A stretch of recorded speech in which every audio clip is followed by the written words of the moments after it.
which that Netflix series did literally a few weeks ago. Then all of a sudden they say, but come on, we want our Californian kids to be prince and princess. It's beyond a joke. It's beyond. Side, Harry and Meghan the other side, smiling and all the rest of it.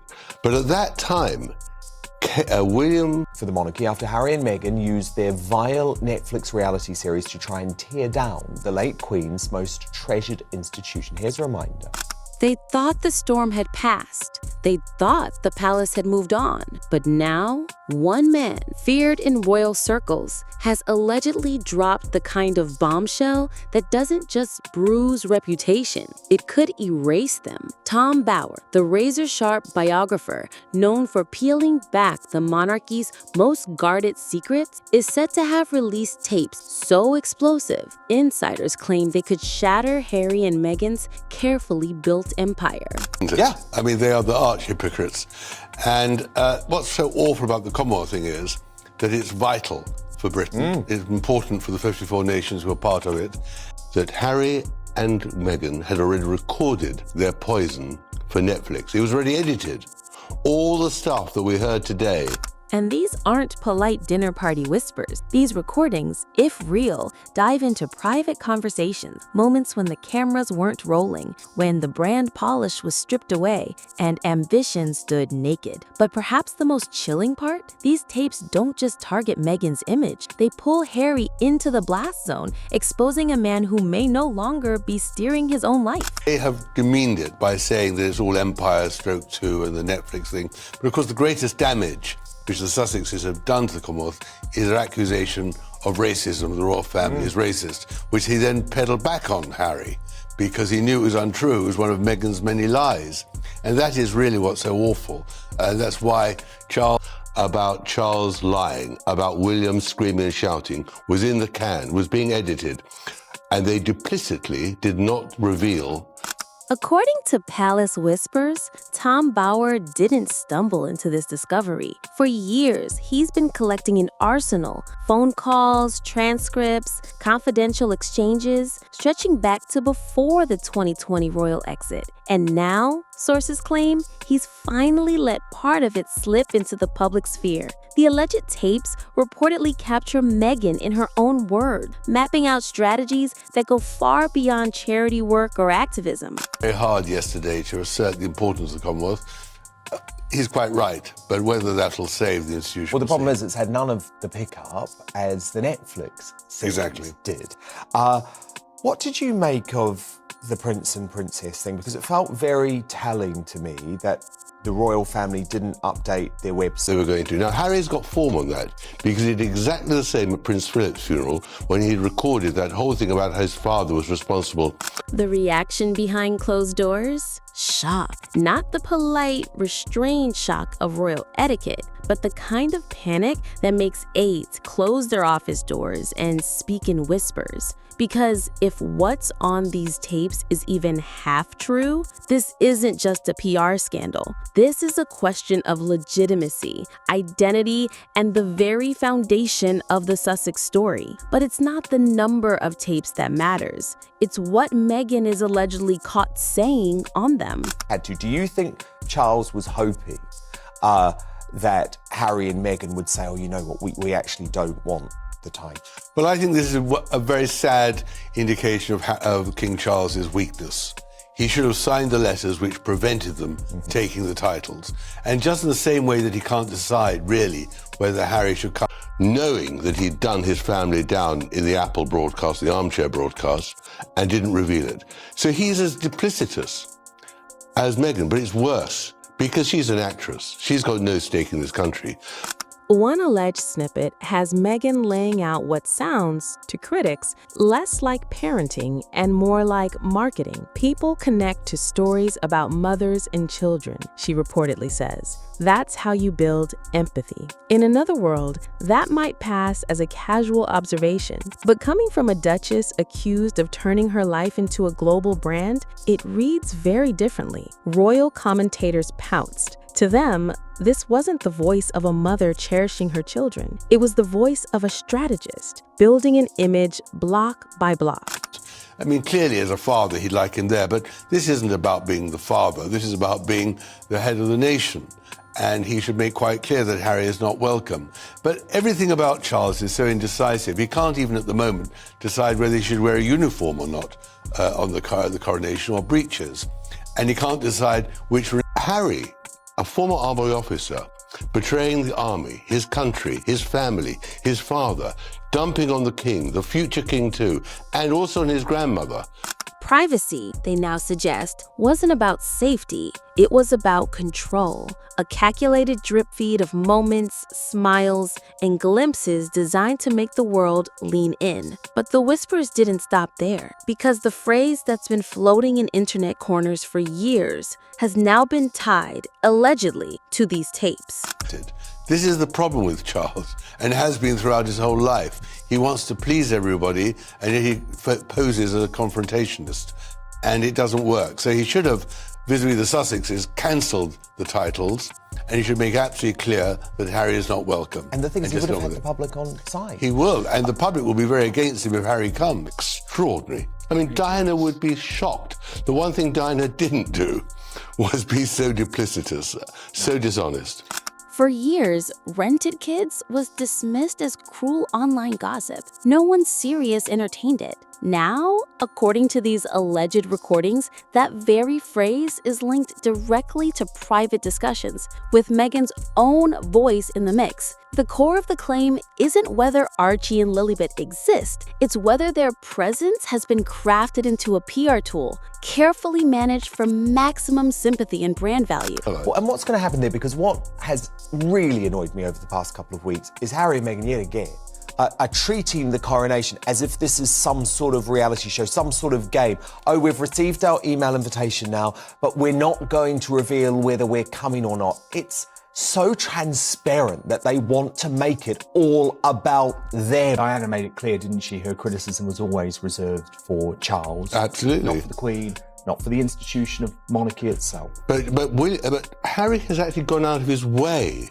Legal analysts, dragged into the media frenzy, point out that if even a fraction of this can be proven, the consequences could be international. UK law, US law, cross-border parental rights, all colliding in a storm no spin doctor could fully contain. One commentator didn't mince words. If this goes to court, we're not talking about headlines. We're talking about custody, credibility, and the collapse of everything they've built. And while Meghan's name is in bold, there's another voice on these tapes that changes the story entirely. The Buckingham Palace is failing because they shouldn't allow them to get away with it. After all, they weren't even invited to Elton John's party yesterday at the Oscars. Really? Or the Oscar ceremony itself. I mean, they really are, nobody is in Hollywood, but somehow the King Charles is going to make them somebody in London, the most important event of his life. And of course, that is the problem. He's not been undermined everything that we stand for. He's gone out of his way to undermine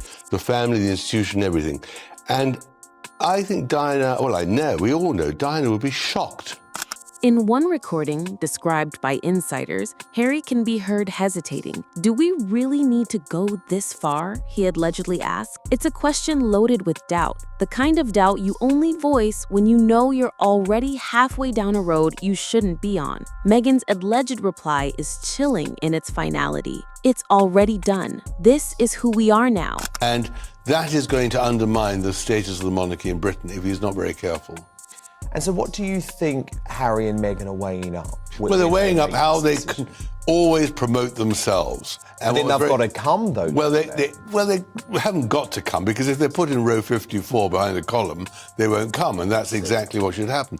I think Diana, we all know, Diana would be shocked that we're sitting here today discussing her son as an outright liar, as a man who conspired with Meghan in this 6 hours of perfidy. You know, for example, the whole... And just like that, Harry's role in this saga shifts. no longer the soldier turned activist making his own choices, but a man swept along in a current he can't control. The public, once fiercely protective of his mental health journey, may now see him differently, not as a victim of circumstance, but as a willing passenger in a strategy that uses children as emotional leverage. If Harry's voice is cracking, the palace's silence is louder still. Embarrassed. If they know we're going to be embarrassed by our seating position, about our access to official events, they might decide not. The leaks from the palace are all they've had the invitation and we're going to put them into Iceland. What they should do is they're invited, but they're going to be humiliated. And that's really, because this week was very interesting how the Sussex news machine has been gurgitating, completely fabricated. We all know the first interview was given to CBS. We all know that she never intended to go to the Portland hospital. She intended to have the baby at home. We know that they deceived the public about the birth date and time of the... Officially, Buckingham Palace is saying nothing. Unofficially, that's another story. Sources claim senior courtiers are quietly building their own dossier, a carefully compiled record designed to dismantle the Sussex narrative if these tapes ever see full daylight. The debate inside palace walls is fierce. Some urge an immediate public statement to steady the monarchy's image. Others say patience is the better weapon, letting the Sussexes twist in the court of public opinion. Harry's misinformation commission report, which went into the dustbin. Then she's going to launch the TIG. Then they say the royals were invited to the baptism ceremony. It was interesting that no one else knew about that.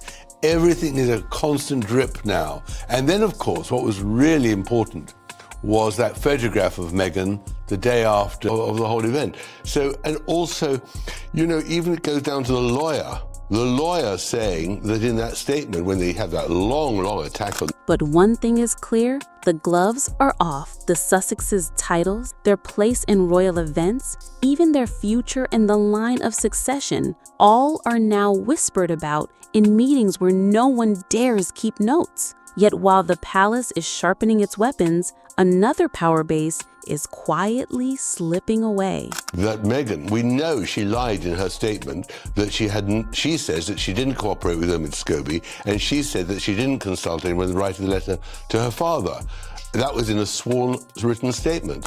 For a while, Hollywood was Meghan's safety net. No matter what the British press printed, California would always embrace her. Not anymore. Studios are stalling projects tied to her name. Endorsements have cooled. The progressive icon image is no longer a guaranteed sell. Even Harry's production deals are said to be wobbling, with partners reassessing whether controversy is worth the risk. Archewell, once a gleaming beacon of their post-royal brand, is feeling the chill too. Donations are reportedly dipping, key supporters are drifting away, and inside the foundation, frustration is mounting because no one knows what their future looks like if the brand collapses. And at the center of this cold front are two names that should have been off limit: Archie and Lilibet. The children who were supposed to be protected from the world are now at the heart of it. Their rare appearances, once seen as protective parenting, are being reinterpreted through the lens of the rented kids allegation. The absence of unfiltered, verifiable photos, the tightly controlled public moments, the calculated reveals. To the Sussex supporters, it's still about privacy. To the skeptics, it's about illusion. And for the children themselves, they risk growing up as symbols in a PR war they never chose, with their relationship to the royal family forever shaped by battles fought before they could speak. Which brings us here, to the edge of a decision that could define Harry and Meghan for the rest of their lives. The alleged tapes have shifted the ground beneath the Sussexes' feet. Their reputations, their careers, their ties to the monarchy, all of it now hangs in the balance. Hollywood's doors are closing, palace patience is thinning, public opinion is fracturing, and the children who were supposed to be their greatest shield are now their most dangerous vulnerability. In the end, it may not be the palace that closes this chapter. It may be the weight of their own choices. Choices whispered into phone lines, recorded in moments they thought would never see the light. Because in the world of royalty and reputation, it's not just what's true that matters, it's what people believe. And right now, belief is the one thing Harry and Meghan can't control.